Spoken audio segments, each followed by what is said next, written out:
அன்பான இறைமக்களே, உங்கள் அனைவரையும் நம் ஆண்டவராகிய இயேசு கிறிஸ்துவின் நாமத்தினால் வாழ்த்துகிறேன். புனித வியாழன் அன்று நம் ஆண்டவராகிய இயேசு கிறிஸ்து தன்னுடைய உடலையும் இரத்தத்தையும் நமக்கு உணவாக கொடுத்து நம்மை பாவத்திலிருந்து மீட்க நற்கருணையை ஏற்படுத்தி இருக்கிறார். தன்னையே நமக்காக பலியாக ஒப்பு கொடுத்த அந்த நற்கருணை ஆண்டவரை நாம் இப்பொழுது போற்றி புகழ்ந்து ஆராதிப்போம். அன்பான இறைமக்களே, மற்றவர்களும் நம்முடைய நற்கருணை ஆண்டவரை ஆராதிக்க இந்த வீடியோவை எல்லா வாட்ஸ்அப் குரூப்லையும் ஷேர் பண்ணுங்க. மேலும் உங்களுடைய கருத்துக்களை எனக்கு கமெண்ட்ஸில் தெரியப்படுத்துங்க. தமிழ் பைபிள் விஸ்டம் சேனலுடைய வாட்ஸ்அப் லிங்க் டிஸ்கிரிப்ஷனில் கொடுத்துருக்குறேன். அதில் கிளிக் செய்து ஜாயின் செய்து கொள்ளுங்க. அன்றாட ஜபங்களை தவறாமல் கேட்க தமிழ் பைபிள் விஸ்டம் சேனலை சப்ஸ்கிரைப் செய்து கொள்ளுங்கள். நித்திய ஸ்துதிக்குரிய பரிசுத்த பரமதிவ்ய நற்கருணைக்கு சதா காலமும் ஆராதனையும் ஸ்துதியும் ஸ்தோத்திரமும் நமஸ்காரமும் உண்டாக கடவது. நித்திய ஸ்துதிக்குரிய பரிசுத்த பரமதிவ்ய நற்கருணைக்கு சதா காலமும் ஆராதனையும் ஸ்துதியும் ஸ்தோத்திரம் நமஸ்காரமும் உண்டாக கடவது. நித்திய ஸ்துதிக்குரிய பரிசுத்த பரமதிவ்ய நற்கருணைக்கு சதா காலமும் ஆராதனையும் ஸ்துதியும் ஸ்தோத்திரமும் நமஸ்காரமும் உண்டாக கடவது. புனித லூக்கா எழுதிய தூய நற்செய்தியிலிருந்து வாசகம். அதிகாரம் 22, இறை வார்த்தைகள் 15 முதல் 20. இயேசு சீடர்களை நோக்கி, நான் துன்பங்கள் படுமுன் உங்களோடு இந்த பாஸ்கா விருந்தை உண்பதற்கு மிக மிக ஆவலாயிருந்தேன். ஏனெனில் இறையாட்சியில் இது நிறைவேறும் வரை இதை நான் உண்ணமாட்டேன் என்று உங்களுக்கு சொல்கிறேன் என்றார். பின்பு அவர் கிண்ணத்தை எடுத்து கடவுளுக்கு நன்றி செலுத்தி அவர்களிடம், இதை பெற்று உங்களுக்குள்ளே பகிர்ந்து கொள்ளுங்கள்.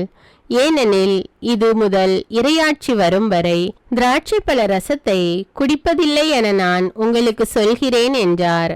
பின்பு அவர் அப்பத்தை எடுத்து கடவுளுக்கு நன்றி செலுத்தி அதை பிட்டு அவர்களுக்கு கொடுத்து, இது உங்களுக்காக கொடுக்கப்படும் எனது உடல், எனது நினைவாக இவ்வாறு செய்யுங்கள் என்றார். அப்படியே உணவு அருந்திய பின்பு அவர் கிண்ணத்தை எடுத்து, இந்த கிண்ணம் உங்களுக்காக சிந்தப்படுகிற எனது இரத்தத்தால் நிலைப்படுத்தப்படும் புதிய உடன்படிக்கை என்றார். இது கிறிஸ்துவின் நற்செய்தி. கிறிஸ்துவே உமக்கு புகழ். என்னை உணவாய் உண்டு வாழும் சகோதரமே, உங்களை விட்டு பிரிந்து செல்ல எனக்கு துணி அளவும் மனம் இல்லை. உங்கள் உயிரோடு உடலோடு உணர்வோடு ஒன்றித்து வாழ எனக்கு மிகவும் ஆசை. ஆனால் உங்களிடமிருந்தே எனக்கு சாவு வருவது உறுதி என நன்றாக புரிந்து கொண்டேன். இதுதான் வாழும் வரலாறு என நான் நன்றாக அறிவேன். உங்களோடு இன்று நான் இன்னொரு செயலை செய்ய போகின்றேன். இது இந்த சமூகத்தின் புதிய செயல் அன்று, வழக்கமான ஒன்றுதான். உங்களோடு நான் பந்தி அமரப் போகின்றேன். ஏற்கனவே பல பந்தி அமர்வுகளில் நான் பங்கேற்றுள்ளேன். ஒவ்வொரு பந்தி அமர்வும் என்னுள்ளே ஒவ்வொரு விதமான பாடத்தை கொடுத்தது. ஒவ்வொரு நிகழ்வும் எனக்கு ஒரு புதிய அனுபவமானது. எனது பெரும்பாலான பந்தி அமர்வுகள் பாமர மக்களோடு தான் நிகழ்ந்தது. அதனில் சிலவற்றை இந்நேரத்தில் உங்களுக்கு குறிப்பிட்டு காட்ட விரும்புகின்றேன். கலிலேயாவில் உள்ள கானா ஊரில் திருமணம் ஒன்று நடைபெற்றது. அது ஏழை வீட்டு திருமணம். விருந்தின் போது ஒரு சிக்கல். அதுவரை பரிமாறப்பட்ட ரசம் தீர்ந்து விட்டது. மணவீட்டார் அங்கலாய்த்து நின்றனர். அடுத்தவர் மீதான அக்கறையை எங்கும் எப்போதும் வெளிப்படுத்த வேண்டும் என்ற பாடத்தை அந்த திருமண விருந்து எனக்கு கற்றுத்தந்தது. சுங்கச்சாவடியில் வரி வசூலித்து கொண்டிருந்த மத்தேயுவை என் பணிக்காக அழைத்தது மட்டுமன்றி அவரது வீட்டுக்கு சென்று விருந்து உண்டேன்.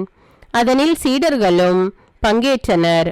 அப்பந்தியில் பரிசேயரால் பாவிகள் என கருதப்பட்டோர், வரி தண்டுவோர் என பலரும் பங்கேற்றனர். ஒதுக்கப்பட்டவர்களோடு உட்கார்ந்து சாப்பிடுவதை கண்ட பரிசேயர் எனது செயலை கேள்விக்குட்படுத்தினர். ஒரு நாள் திபேரிய கடல் அருகே இன்னொரு விருந்து நடைபெற்றது. அது முற்றிலும் எதிர்பாராதது. நான் அப்பகுதியில் இருந்ததை கேள்வியுற்று மக்கள் பெருந்திரளாக அங்கு வந்து சேர்ந்தனர். அவர்கள் என்னோடு நீண்ட நேரம் செலவிட்டனர். அந்நேரத்தில் அங்கு அமர்ந்திருந்த அத்தனை பேருக்கும் உணவு கொடுக்க சீடர்களிடம் சொன்னேன். எப்படி கொடுப்பது? எவ்வளவு பணத்துக்கு உணவு வாங்குவது? அவ்வாறு வாங்கினாலும் போதுமா என்ற கேள்விகள் அவர்களுள் எழுந்தன. பகிரும் பண்பிருந்தால் பற்றாக்குறை என்ற சொல்லுக்கே இடமில்லை என்ற சிந்தனைக்கு உயிரூட்ட ஒரு ஏழை சிறுவன் தன்னிடமிருந்த உணவை கொடுத்தான். எல்லோரும் வயிறார உண்ண இந்த சிறுவனின் பகிர்வு தூண்டுகோலானது.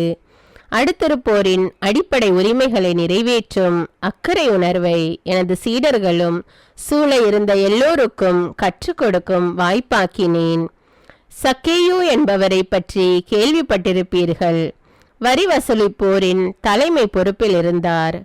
அவரிடம் எக்கச்சக்கமாக செல்வம் சேர்ந்திருந்தது.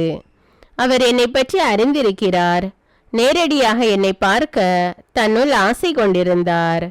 எரிகோ நகர் வழியே நான் வருகின்ற தகவல் அறிந்து வழியோரம் நின்ற ஒரு முசுக்கட்டை மரத்தின் மீது ஏறி காத்திருந்தார். தவறிழைத்தாலும் திருந்த வேண்டும், நன்மை புரிய வேண்டும் என்ற ஒருவித ஆர்வம் அவருள் இருந்ததை உணர்ந்தேன். அவர் ஏறி அமர்ந்திருந்த மரத்தின் அடியில் நின்று அவரை அழைத்தேன். என்ன உற்சாகம்! வேகமாக இறங்கி வந்தார். அன்று அவரது வீட்டில் நான் தங்க வேண்டும் என்று எனது விருப்பத்தை வெளிப்படுத்தினேன். ரொம்பவே சந்தோஷப்பட்டார். என்னை வீட்டிற்கு கூட்டி சென்றார். நல்ல விருந்து கொடுத்தார். அந்த விருந்து அவரது பழைய வாழ்வை மாற்றும் விருந்தானது. அவரது அதிகார போதையில் இருந்து விடுபட்டு அதற்கான பரிகாரம் தேடிக்கொள்ளும் வாய்ப்பாக மாற்றிக்கொண்டார்.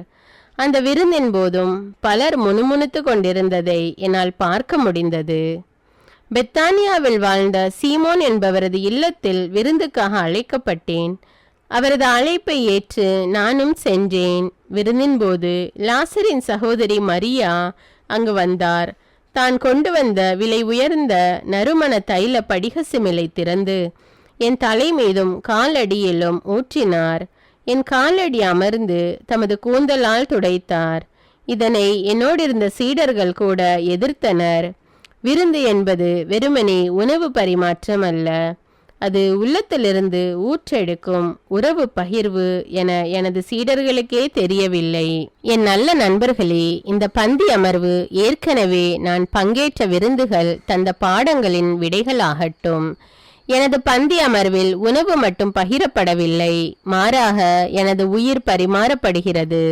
ஏனெனில் இங்கு நான் என்னையே அப்பரச வடிவில் உணவாக்குகின்றேன்.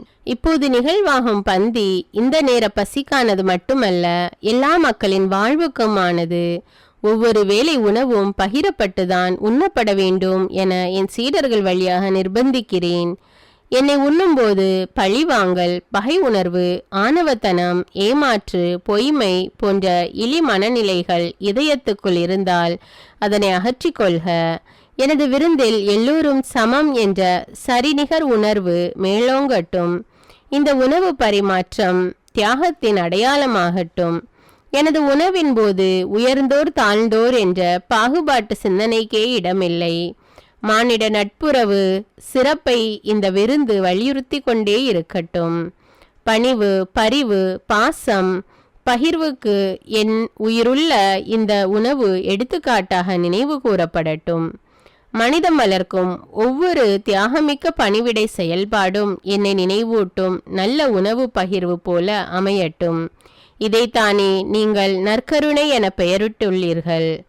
எப்போதெல்லாம் பாசம் கலந்த பகிர்வு நிகழ்வாகிறதோ, எப்போதெல்லாம் பணிவு நிறைந்த பணிகள் நிறைவேறுகிறதோ, எப்போதெல்லாம் தியாகம் செறிந்த உழைப்பு உருவேறுகிறதோ, எப்போதெல்லாம் சமத்துவமிக்க பார்வை நிலையாகிறதோ, எப்போதெல்லாம் உண்மை கொண்ட பகிர்வு செயலாகிறதோ, எப்போதெல்லாம் அக்கறை மிக்க அணுகுமுறை பணியாகிறதோ, எப்போதெல்லாம் உயிர் காக்க உதிரம் தானமாகிறதோ, எப்போதெல்லாம் நிபந்தனையற்ற உறவு பரிமாறப்படுகிறதோ அப்போதெல்லாம் என் பெயரால் நீங்கள் கொண்டாடும் நற்கருணை விருந்து அர்த்தமானது, இல்லையேல் அது அபத்தமானது. இயேசுவின் வார்த்தை ஒளியில் சில நிமிடங்கள் அமைதியாக தியானிப்போம். திருப்பாடல் வழியாக தியானிப்போம். உங்கள் பதில்: ஆண்டவரே, என் உயிரை காத்தருளும். அவரை நான் மன்றாடிய நாளில் எனக்கு அவர் செவி சாய்த்தார். ஆண்டவரே, என் உயிரை காத்தருளும். சாவின் கயிறுகள் என்னை பிணித்து கொண்டன, பாதாளத்தின் துன்பங்கள் என்னை பற்றி கொண்டன, துன்பமும் துயரமும் என்னை ஆட்கொண்டன. ஆண்டவரே, என் உயிரை காத்தருளும். நான் ஆண்டவரது பெயரை தொழுதேன். ஆண்டவரே, என் உயிரை காத்தருளும் என்று கெஞ்சினேன். ஆண்டவரே, என் உயிரை காத்தருளும். ஆண்டவர் அருளும் நீதியும் கொண்டவர், நம் கடவுள் இரக்கமுள்ளவர். ஆண்டவரே, என் உயிரை காத்தருளும். எளிய மனத்தோரை ஆண்டவர் பாதுகாக்கின்றார். நான் தாழ்த்தப்பட்ட போது எனக்கு மீட்பளித்தார். ஆண்டவரே, என் உயிரை காத்தருளும். என் நெஞ்சே, நீ மீண்டும் அமைதி கொள், ஏனெனில் ஆண்டவர் உனக்கு நன்மை செய்தார். ஆண்டவரே, என் உயிரை காத்தருளும். என் உயிரை சாவினின்று விடுவித்தார். என் கண் கலங்காதபடியும் என் கால் இடராதபடியும் செய்தார். ஆண்டவரே, என் உயிரை காத்தருளும்.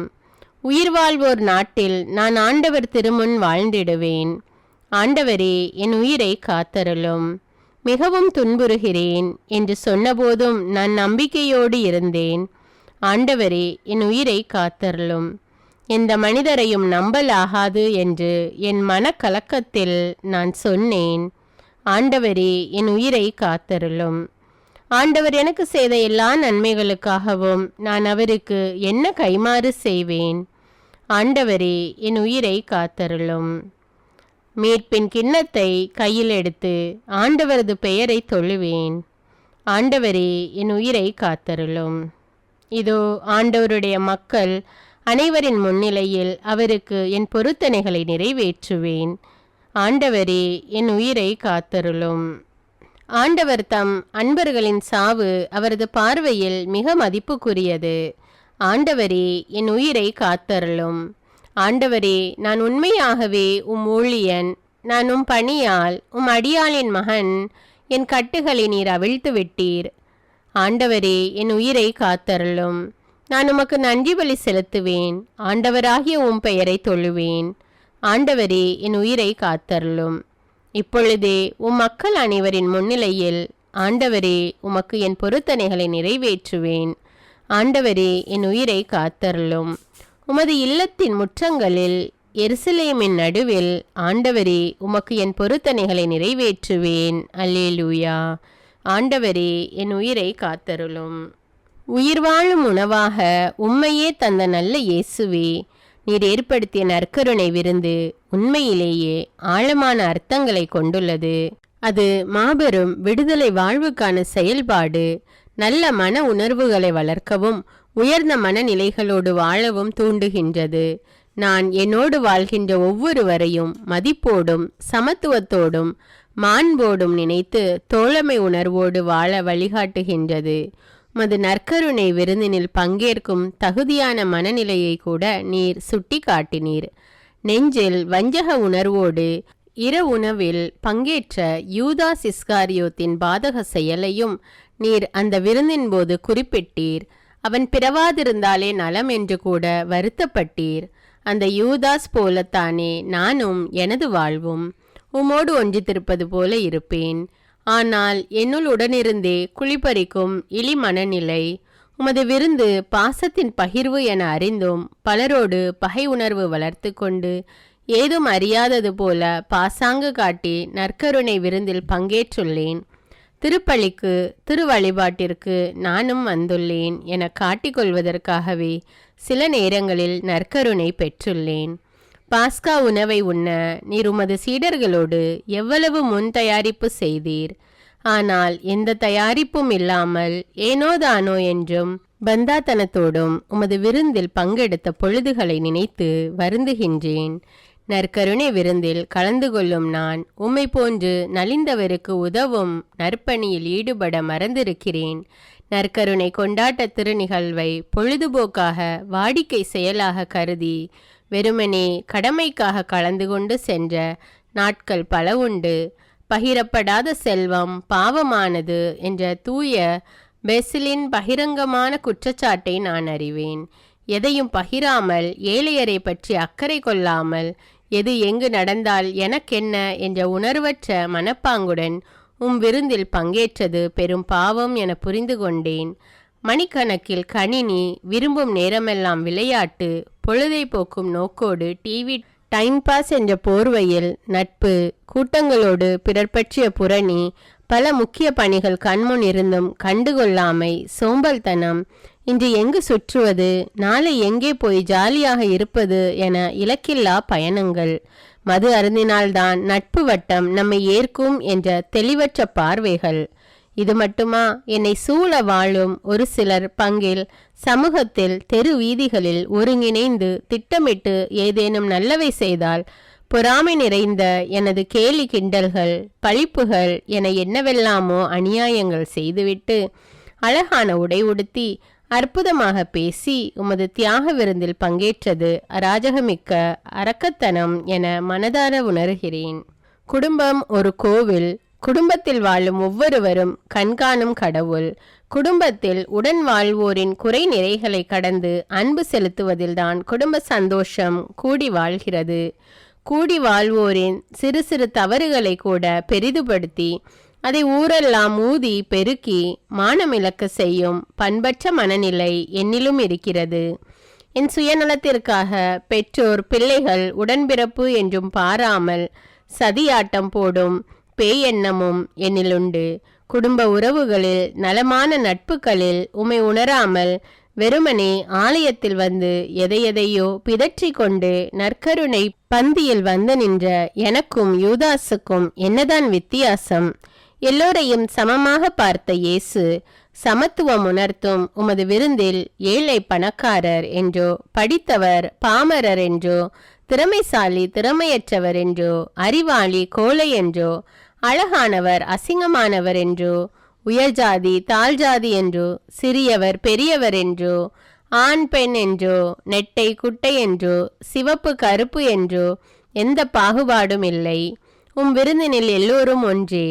என் அன்றாட வாழ்வில் இந்த பாகுபாடுகளை மையப்படுத்திய எனது பல செயல்பாடுகளை அமைத்திருக்கின்றேன். பங்கு, மறைக்கல்வி, இயக்கங்கள், பக்த சபைகள், சங்கங்கள், குழுக்கள், அன்பியங்கள், பங்கு அருள்பணி பேரவை என்ற எல்லா மக்கள் பங்கேற்பு தளங்களிலும் ஆட்களை வேறுபடுத்தி பார்க்கும் கீழான மனநிலையோடு நடந்திருக்கிறேன். அவ்வாறு ஆட்களை தரம் பிரித்து பார்ப்பது உமது உயிர் உணவை சிதைப்பதற்கு ஒப்பானதல்லவா? இவைகளுக்காக இந்நேரத்தில் மனம் வருந்தி உம்மிடம் வேண்டுகின்றேன். பொது வேண்டுதல்கள். உங்களுடைய பதில்: நற்கருணையாக வாழும் வரம் தாரும் இயேசுவே. இருப்பதை இல்லாதவரோடு பகிர்ந்து நற்கருணையாக வாழும் வரம் தாரும் இயேசுவே. பாசத்தை எல்லோருக்கும் வழங்கி நற்கருணையாக வாழும் வரம் தாரும் இயேசுவே. தியாகத்தால் என்னையே கரைத்து நற்கருணையாக வாழும் வரம் தாரும் இயேசுவே. உண்மையோடு நன்மைக்காக உழைத்து நற்கருணையாக வாழும் வரம் தாரும் இயேசுவே. நீதியோடு நேர்மையில் நிலைத்து நற்கருணையாக வாழும் வரம் தாரும் இயேசுவே. பரிவோடு பணிகளில் இணைந்து நற்கருணையாக வாழும் வரம் தாரும் இயேசுவே. இரக்க செயல்பாடுகளில் ஒன்றித்து நற்கருணையாக வாழும் வரம் தாரும் இயேசுவே. சமத்துவ பார்வையை வளர்த்து நற்கருணையாக வாழும் வரம் தாரும் இயேசுவே. அடுத்தவர் மீதான அக்கறையில் வாழ்ந்து நற்கருணையாக வாழும் வரம் தாரும் இயேசுவே. பொதுமை பணிகளில் என்னையும் பிணைத்து நற்கருணையாக வாழும் வரம் தாரும் இயேசுவே. உறவை உயிர் போல காத்து நற்கருணையாக வாழும் வரம் தாரும் இயேசுவே. பிறரது உணர்வுகளை உளமாற மதித்து நற்கருணையாக வாழும் வரம் தாரும் இயேசுவே. உழைப்போர் உரிமைகளை பாதுகாத்து நற்கருணையாக வாழும் வரம் தாரும் இயேசுவே. அன்பிழந்தோருக்கு அன்பை வழங்கி நற்கருணையாக வாழும் வரம் தாரும் இயேசுவே.